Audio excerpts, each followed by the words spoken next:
Boa tarde, meus queridos alunos. Boa tarde, pessoal. Essa é um vídeo especial que eu estou fazendo aqui nesse momento aí de quarentena, de coronavírus, aproveitando para reativar o canal depois de muito tempo longe, né? Tava num período de grandes obras e afazeres aí, mas estamos de volta aí. Então, a gente vai continuar com a filosofia da onde terminou nas aulas presenciais, mas eu acredito que vai ser também, as informações que eu vou colocar aqui vão ser de grande proveito para todo mundo, mesmo quem não estivesse acompanhando aquela linha que a gente estava seguindo sobre taoísmo e tal, tá? Vamos começar então.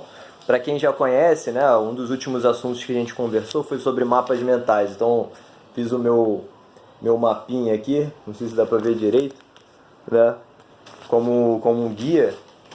Então, né, ajudou muito a dar uma organizada no pensamento aí, só para lembrar dessa técnica importante aí para vocês de organização do pensamento, tá? Então hoje a gente vai começar a falar dos 5 movimentos, né, da natureza dentro da filosofia e medicina orientais, chinesa, né, especificamente, dentro dessa linhagem que a gente está discutindo sobre taoísmo, tá? Então a gente já falou sobre o Tao, sobre o vazio, né? Sobre o Tai Chi, sobre os opostos complementares, aquele símbolo do Tai Chi. Falou um pouco sobre Bagua, que são aquelas oito possibilidades em que o Yin e o Yang eles se conformam. E agora a gente vai passar para os 5 movimentos. O que são esses 5 movimentos? Eles são traduzidos também como 5 elementos, tá? Mas não são exatamente elementos, eles não representam só elementos da natureza, como fogo, terra, madeira, metal e água, né? Na verdade, esses são transformações que todas as coisas podem tomar e interagir entre si. Na verdade, essas energias elas estão em ciclo, uma alimenta a outra e uma controla a outra. Então, assim, é um estudo da natureza, de como a própria natureza tende a se reequilibrar dessa forma dinâmica, tá? Então o chinês ele separou em 5 possibilidades dessas energias, 5 formas de interações, tá? Hoje a gente vai começar falando da primeira, né? Cada vez a gente fala de uma delas, porque na verdade é um assunto enorme, eu vou ter que tentar enxugar e resumir de uma forma que fique fácil de entender. E tem a questão da interação entre elas também, que é uma coisa muito interessante, e a gente pode aplicar isso em praticamente todas as áreas da nossa vida, tá? Já é muito comum na medicina chinesa, a gente vê shiatsu, acupuntura. Shiatsu é japonês, né? Mas seria o tuiná, que é baseado nessa mesma filosofia, né? Todas essas linhagens que usam essa mesma filosofia, né? De meridianos, né? De órgãos, etc. Tá? Então hoje a gente vai começar a falar do movimento fogo, porque ele é um impulsionador da vida. E vai ajudar também na linha mais filosófica que eu vou passar para vocês, né? Eu vou passar Na verdade, eu dividi em 4 tópicos, para ficar bem claro assim, esse entendimento do que representa esse movimento, tá? Primeiro quais são as características do fogo, o que ele representa, não só como material, né? Como elemento fogo, mas nas coisas do dia a dia. Os órgãos, né? Ou seja, o que o fogo representa no nosso corpo, tanto no aspecto físico, funcional e no aspecto emocional. E como a gente usa isso como uma metáfora, né, para a nossa vida, ou seja, como a gente pode alinhar a nossa vida de uma forma mais saudável, né, respeitando essas características da natureza do fogo. E o último, né, que seria um material mais específico para os meus alunos de arte marcial, é como isso se aplica também, como isso pode se aplicar na arte marcial, como é que você pode compreender, tá? Isso na verdade é uma interpretação minha, mas pode ajudar muito nessa visão, tá bom? Então vamos lá. Primeiro, quais são as características, né? O fogo ele é o mais yang, né? O mais expansivo, quente e volátil dos 5 movimentos, tá? Então ele tem essa característica muito yang, ele tem muita energia, né? Botou a mão no fogo, você se queima. Ele precisa de um substrato, né? Ou seja, ele não existe por si só. Você joga um pedaço de terra ali, blá, ele fica, né? Mas o fogo não, ele precisa estar aderido a alguma coisa, ele precisa da madeira, ele precisa do carvão, ele precisa do gás, alguma coisa tem que estar ali presente para ele estar consumindo e estar sobrevivendo, digamos assim, né? Então, outra característica dele, ele é muito, né, volátil, você não consegue pegar o fogo, né? Apesar de ter muita energia, o fogo ele não é uma coisa estática, ele é muito, quase como o ar, né? Como o vento, nesse sentido. Ele justamente, o movimento dele, ele tem um movimento expansivo, né? Porém o movimento dele é condicionado, ou seja, se a madeira ela segue esse longo aqui, ela começa a queimar aqui, ele vai andar por onde tem o substrato dele, né? Então ele tem essa questão de ser condicionado, tá? Então, observando essas características básicas, a gente começa a encaixar isso nas outras áreas. Por exemplo, vamos passar agora para a questão dos órgãos, os órgãos internos, como é que eles funcionam dentro dessa filosofia na medicina oriental, na medicina chinesa, né? Então, os órgãos, o chinês ele divide em Zhang e Fu, que seria órgão e víscera, tá? O órgão ele seria preenchido, então seria a parte yin, e a víscera ela é oca, né? Ela tem espaço dentro, então seria a parte yang, tá? No caso do fogo, especificamente, como ele é um impulsionador básico da vida, tá? Ele tem 4 órgãos, entre aspas, tá? Todos os outros elementos no nosso corpo, eles têm 2, eles é um par, né? Por exemplo, o elemento madeira, você tem o fígado e a vesícula biliar. No elemento terra, o movimento terra, você tem o estômago e o baço, pâncreas, né? O baço/pâncreas, né? Então, geralmente é dividido dessa forma. O metal ele tem o pulmão e o intestino grosso, mas o fogo ele tem 4. E quais são esses 4? Coração, né? O impulsionador da vida, né? O intestino delgado, que é aquele que adere e absorve as coisas, né? Ele considera-se também a circulação como um órgão, né? Então seria circulação / sexualidade, ou seja, ele considera também os órgãos sexuais e toda essa função reprodutiva como fogo também, né? Apesar de ter muito a ver com a questão da água, mas ele considera a circulação / sexualidade como fogo.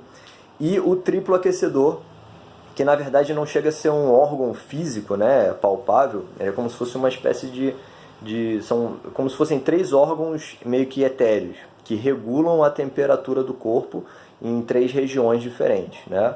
A região mais de cima, né? Pescoço para cima, cabeça, do tronco e a parte das pernas. Então eles regulam a temperatura no corpo todo, tá? Então são esses quatro elementos aí, e todos eles têm meridianos também, né? Pares de meridianos ao longo do corpo, mas a gente não vai entrar muito nessa questão agora, tá? Isso tudo não tem a ver só com função física, né? Por exemplo, o coração ele tem a função física de impulsionar o sangue, né, para o resto do corpo e alimentar o corpo todo. Mas existem, para a medicina chinesa, uma questão que é a função emocional, né? A mente, para o chinês, ela não está no cérebro. O cérebro ele é um processador de tudo que o corpo trabalha, né? Para o chinês, as emoções elas estão nos órgãos, elas são metabolizadas e trabalhadas nos órgãos. Então o coração ele seria responsável pela alegria, né, pela paixão, em estados de excesso, pela euforia, né, em estados de falta, pela apatia, né? Então tem a ver também com essas questões. Quando você não respeita, não tem digamos assim, um fogo saudável, né? Você tende ao excesso ou você tende à falta, isso vai gerar um desequilíbrio não só no órgão, no funcionamento, mas também na emoção de uma forma geral, tá? Eu costumo dizer que a vida é como se fosse uma viagem em que você tem a sua mente capaz de planejar. Então é o seu mapa, certo? Você tem um caderninho, né, de experiências e fotos e coisas que você guarda, que é o passado, né, a sua capacidade de refletir e aprender com as experiências. O momento presente é a viagem que você está nesse momento, né, o que está acontecendo, onde você está vivendo ali. E só que nessa viagem existe uma bússola para você poder se guiar. E essa bússola são as emoções, são sentimentos, na verdade. É o que você sente, pô, será que eu estou realmente no caminho que eu queria ou que eu deveria estar? Né? Então, a função das emoções, elas têm muito a ver com isso, tá? E é para isso que eu vou para o próximo quesito, que é essa metáfora para a vida. Como você pega essa compreensão do elemento, do órgão, e transforma isso numa prática para a sua vida, né? Como é que você observa a sua vida e vê se você está realmente no caminho, entre aspas, né? Correto, né? O seu caminho, tá? Então a primeira questão é o seguinte, já que a gente está falando de caminho, né? O fogo, o coração, né? Ele tem a ver com a circulação, né? A circulação basicamente é o quê? É um canal, é um tubo, circulação sanguínea, né? É o tubo que limita aonde aquele sangue vai correr, tá? Então a primeira questão para se ficar atento, para se ter um fogo saudável, né, na sua vida, para que você flua de forma saudável e natural pela vida, é você ter um caminho definido, tá?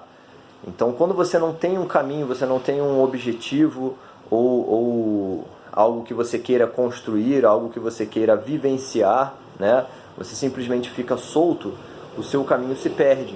Então é como se fosse o sangue sem veia, sem artéria, ele não sabe para onde correr. Ele tem vida, ele tem energia, mas ele não sabe para onde vai. Então é como se você tivesse abrido um corte, né? Aquele sangue ele vai vazando, vai perdendo força e com o tempo ele coagula, né? Então ele perde a vitalidade dessa forma. Ou seja, o que faz a gente ter vitalidade é a capacidade de estreitar e direcionar a nossa vida, né? Escolher um foco, escolher um objetivo e ir em frente. É importante também que esse caminho, né, ele seja escolhido naturalmente pelo seu coração, né? Não, às vezes você vai escolher um caminho porque é o mais lógico ou porque é o que vai trazer mais benefícios, ou é porque muita gente escolhe, né? Mas se você segue um caminho, seguir um caminho assim é melhor do que às vezes não seguir caminho algum. Mas você sempre vai ficar sem aquela energia total, porque na verdade você queria estar seguindo outro caminho, tá? Então o primeiro quesito é você entrar em contato, né, com você mesmo e descobrir que caminho é esse, o que você realmente quer seguir, né? Se você pudesse mudar todas as circunstâncias, né, para onde você iria, se você já tivesse sua sobrevivência garantida, o que você faria, né? Então essa primeira busca aí para se ter um fogo saudável, tá? E o fogo ele tem muito a ver com a paixão, né? Ou seja, você descobrir qual é a sua paixão, qual é aquela coisa que te impulsiona, qual é aquela coisa que você, quando adere nela, né, o fogo aumenta, né? Quando você está longe dela, o fogo da sua vida ela diminui, tá? Então, por isso que é importante, né, você usar essa intuição, essa sabedoria interior para escolher esse caminho, tá? Outra questão é o volume da energia, o volume do sangue tem que ser saudável também. Então isso corresponde a você ter uma vida saudável de uma forma geral, você descansar bem, você se alimentar bem, fazer exercícios, né? E você vai ter uma quantidade de energia boa para poder estar seguindo. Outra coisa importante com relação a isso do caminho é que, mas pô, e se eu seguir um caminho e depois descobrir que não é aquilo, né? Excelente, porque o caminho ele está sempre mudando, tá? Você muda como pessoa, o seu caminho muda, mas o importante é que você siga aquilo que nesse momento você sente que é o momento de se seguir, tá? A ideia de caminho também é importante porque o caminho ele nunca termina. Não é que você tem um objetivo, você alcança o objetivo, ponto final, acabou, né? Zerei a vida, zerei o jogo. Não. O importante é você estar engajado com o caminho, né? O importante não é o objetivo, o importante é o caminho, tá? Isso é uma coisa que faz muita diferença, né? Às vezes você pode ficar ansioso para chegar no objetivo e aquilo te acelerar, te tornar preso ao futuro, né? Achando que a vida está lá no futuro, está lá quando você alcançar o objetivo. Mas na verdade a alegria está no caminho, ela está no seguir o caminho que você escolheu. Então você sabe que está nesse caminho quando você pensa assim, cara, eu posso morrer agora porque eu estou no caminho que eu escolhi. E esse caminho não tem fim. Em algum momento, né, eu posso morrer por uma causa ou outra, mas eu morro satisfeito porque eu estou no caminho que eu escolhi. Basicamente o pensamento é esse, né? Não quais foram os seus objetivos alcançados e tal. É mais importante o caminho. E outra questão é o ritmo, né? Então o coração, por exemplo, ele tem o ritmo dele, ele pressiona e relaxa, pressiona e relaxa, pressiona e relaxa, certo? O sangue ele flui em impulsos, a energia flui em impulsos junto, né? O Qi e o Shui, eles fluem juntos, né? Ou seja, o sangue e a energia do corpo, né?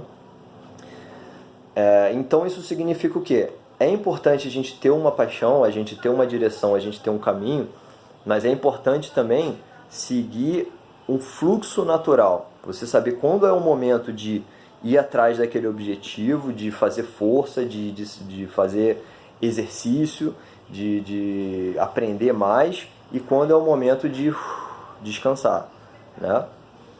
Quando o coração pressiona e pressiona e pressiona e não abre para entrar mais sangue, né? O sangue não vai fluir. E aí gera qual tipo de emoção? O estresse, né? Você está estressando aquilo, você está tentando ir mais do que o seu ritmo natural. E quando o coração relaxa demais, né? Você tem um objetivo, mas depois eu vou, aqui está confortável, depois eu vou. Você vai perdendo a energia, aquele sangue ele vai, né, perdendo a pressão, e aí vai aos poucos entrando na apatia, né? Perdendo a energia, perdendo a força de ir à frente. Então, para que você possa manter o sentimento natural do coração, que é a alegria, ou seja, você sabe que está seguindo bem no caminho, num ritmo saudável, né? No ciclo saudável de atividade, de descanso, de trabalho, de diversão, né? Respeitando a sua natureza, você sabe que você está aí quando você está... o sentimento proveniente daí é a alegria, que é um coração saudável, tá? Então, quando você começa a sentir algo no coração, aquilo já te dá uma indicação que o seu ritmo ou a sua direção no caminho não está legal. Show? Próximo quesito, então, né, para a gente fechar, é a questão das artes marciais, tá? Essa é uma observação minha, baseado tanto no Hun Fai, né, o Wing Chun, Hun Fai e o Wing Chun, que é a arte marcial que eu ensino, como também em estudos do Xing Yi, que o Xing Yi é uma arte marcial que estuda muito esses 5 movimentos. Ele começa com o estudo dos 5 movimentos, cada movimento tem um soco específico e uma lógica, né? Eu não me aprofundei muito, treinei muito pouco com o meu mestre de Shaolin do Norte, André Matos, mas isso me deu uma indicação, né? Estudando um pouco mais, eu cheguei a algumas conclusões que eu gostaria de compartilhar com você. Não tem nada de impositivo, ou aprendi isso especificamente no livro, tá? Isso é uma visão minha, tá? Mas que pode ajudar a abrir um pouco a sua visão estratégica de combate, né? De compreensão das artes marciais, tá? Então, nas artes marciais a gente pode dividir, né? A gente sempre, tudo que existe a gente separa em Yin e Yang, né? Na verdade não separa, eles são opostos complementares, os dois são necessários e tem que estar equilibrados, tá?